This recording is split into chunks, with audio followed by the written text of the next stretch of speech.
A paz do Senhor Jesus para vocês. Olha, é bem capaz que a gente esteja conversando aqui um pouquinho a respeito da palavra de Deus. E um beija-flor vai ali, ó. Coloquei aguinha com açúcar para eles. Aliás, tem 3 bebedouros de aguinha com açúcar para os meus beija-flor, tá bom? Entre nós, as escrituras de hoje vêm com uma palavra de ânimo para que você não desfaleça dos seus propósitos. Mas antes, deixa eu pedir novamente. Eu preciso pedir, eu tenho que pedir. Se eu não pedir, quem vai pedir? Pega o nosso vídeo, compartilhe no seu Facebook, no seu Instagram. Marque amigos, marque irmãos.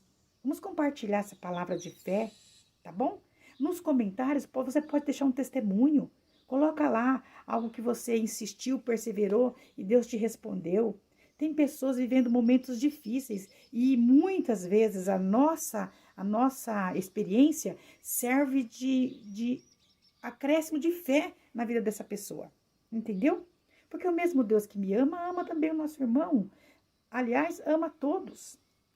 E é muito bom e importante isso. Não esqueçam de curtir. A curtida é muito importante. O compartilhamento é importante, mas a curtida é muito importante. Aquele joinha que você deixa lá, que a gente fala, deixa o seu like. É muito importante para nós, tá bom? Então, não se esqueçam disso. Entre nós, as escrituras de hoje vai falar sobre uma parábola muito interessante, escrita por Lucas. Lucas foi o autor do 3º evangelho de Jesus Cristo. Nós temos no Novo Testamento Mateus, Marcos e Lucas. E o Lucas, ele foi um fiel seguidor de Jesus Cristo. Ele foi um fiel seguidor de Jesus Cristo e ele acompanhava o apóstolo Paulo nas suas viagens missionárias. O Lucas, ele era médico, provavelmente formado em Antioquia. O Lucas teve uma visão diferenciada quando ele fala dos textos sagrados. Vocês podem ver que ele dá detalhes da gestação da Maria. Médico tem muito disso, não é verdade? Ele também, assim como o seu nome significa luz, luminoso, o Lucas, e eu tenho um Lucas na minha vida, já com 36 anos, vai fazer 37 anos, o meu filho mais velho, o luminoso, aquele que chegou para trazer luz para a nossa vida. O Lucas, ele tinha assim um jeito próprio, uma forma muito importante de pesquisar e de escrever alguns assuntos no Evangelho que ele escreveu, Lucas, com alguns detalhes. Também, assim conta, né, a tradição, que o Lucas também, ele era pintor, ele era músico, e é um dos evangelistas, assim, intelectual, que de uma forma única escreve o seu evangelho. E no capítulo de número 18, versículo 1 até o 8, o Lucas deixou registrado uma parábola muito interessante. Contou-lhes também uma parábola sobre o dever de orar sempre e nunca desfalecer, dizendo: havia numa cidade um certo juiz. Essa forma linda de Jesus conversar por parábolas, sabe, me encanta. Ele trazia lições, textos assim, com assuntos atuais, com coisas que aconteciam de verdade naqueles dias, naquele tempo, e ele pegava aquelas situações e ele criava personagens, cenários e criava uma história e trazia sempre uma lição. Olha que importante isso. Ele conta uma parábola do seguinte: havia numa cidade um certo juiz que ele nem temia a Deus e nem respeitava homem algum. Imagina a qualidade desse juiz, não é verdade? E olha que aqui a Bíblia não está comparando Deus com esse juiz, não. Mas olha a situação. Mas havia também naquela mesma cidade que havia esse homem ignorante, totalmente bruto, ao ponto de não respeitar nem o Deus verdadeiro, nem homem algum. Havia também lá uma viúva que precisava de justiça. E ela ia ter com ele dizendo: faz justiça à minha causa contra o meu adversário. Olha, presta atenção, ela não está pedindo vingança. Ela está pedindo justiça.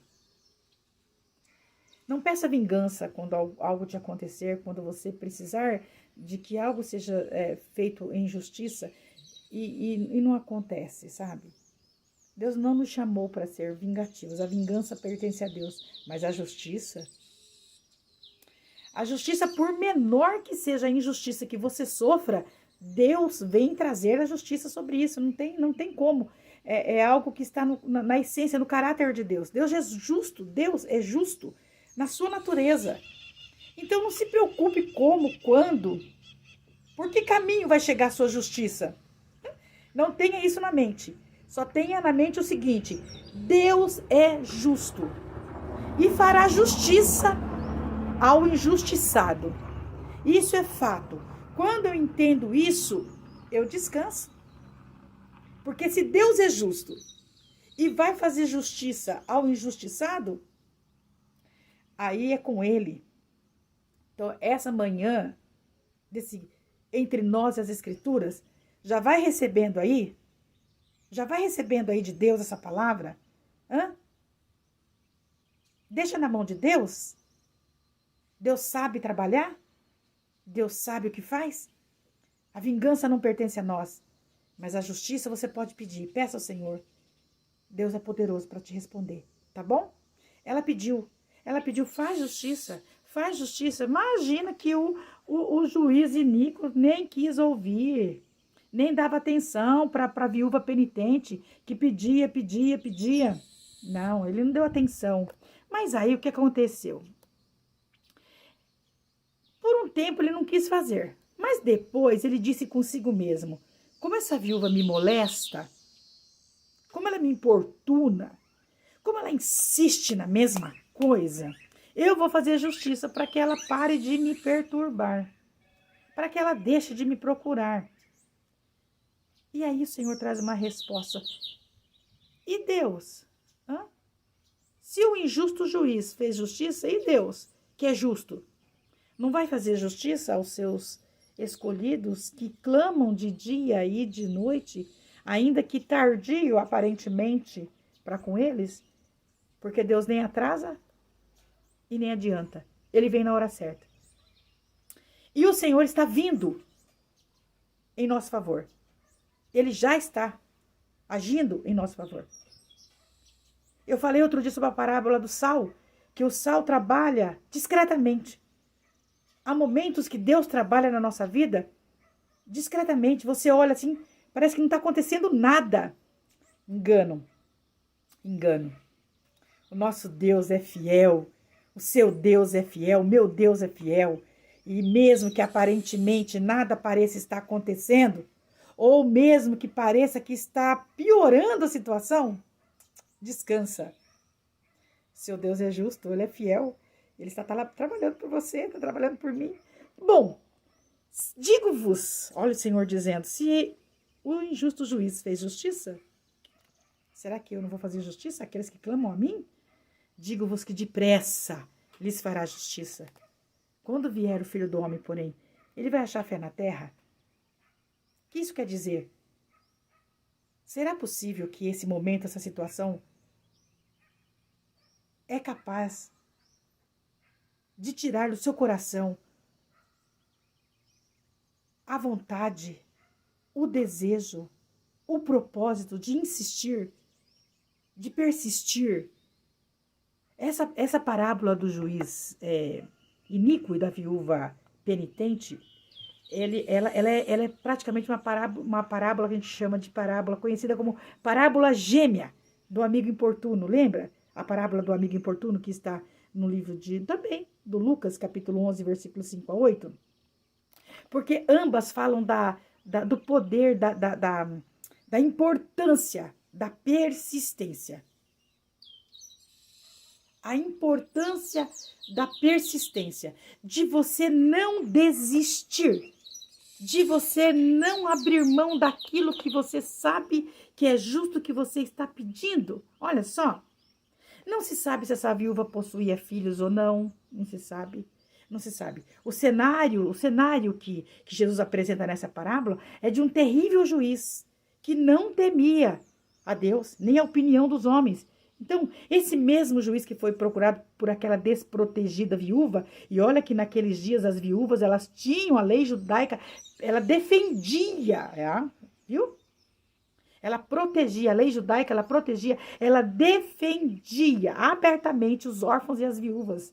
É assim que funcionava. O próprio Deus era quem prometia se vingar de quem afligisse órfãos e viúvas. Onde você acha isso? Êxodo 22. Procura lá em Êxodo 22, do versículo 22 em diante, você vai achar essa passagem que fala sobre a proteção, a defesa, o próprio Deus entrava em favor da defesa das viúvas. Então, essa viúva, esse cenário que o Senhor cria nessa parábola, era justamente para mostrar para os discípulos que Jesus, estava enfatizando que se uma viúva conseguiu alcançar um proceder misericordioso de um juiz, que não era nem um homem que respeitava o homem, muito menos temia Deus, a sua persistência em impedir fez com que aquele homem agisse. Será possível que Deus não vai agir em seu favor?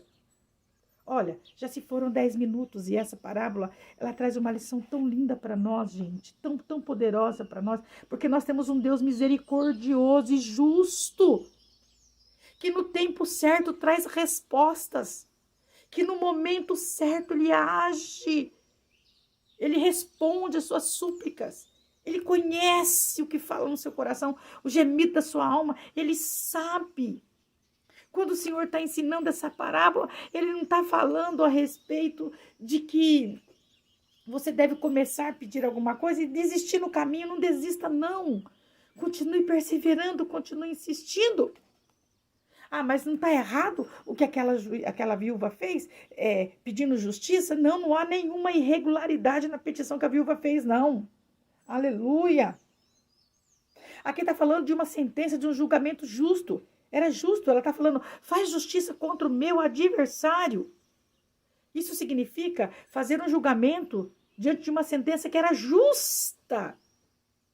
Talvez ela não tinha ninguém para advogar a sua causa. Talvez ela não tinha um filho, alguém que pudesse defendê-la. Ou dinheiro. Geralmente as viúvas não possuíam dinheiro para pagar um advogado. Não sei. Eu sei que essa situação tinha deixado ela vulnerável. Mas aí o Senhor traz uma lição para todos nós. Não desfaleçam. Não desfaleçam. E aqui eu quero encerrar essa reflexão dizendo para você, não desfaleça. Eu peço-vos que não desfaleçam. Então, essa parábola encerra com o seguinte, não somente nos ensinando, nos mostrando que há uma importância em insistirmos em algumas coisas, não é só isso não, mas a importância de nós nos mantermos em oração, sabe? Não é só aquilo de estar pedindo justiça, não é só nesse sentido, de querer buscar a justiça, não é só nesse sentido que essa parábola nos traz uma lição importante, mas da importância também da gente não desistir da oração, não desistir da comunhão. Quando nós falamos de oração, nós falamos de comunhão. Quem ora tem intimidade com Deus, tem comunhão com Deus. Então não abra mão da oração, não abra mão da sua comunhão com Deus e nela faça a sua petição. E aquele que é justo e fiel vai trazer resposta para o seu coração. Entre nós as escrituras fica por aqui. Até a próxima semana, se Deus quiser, que você possa continuar aos pés de Jesus, crendo que Ele tem resposta para o seu coração.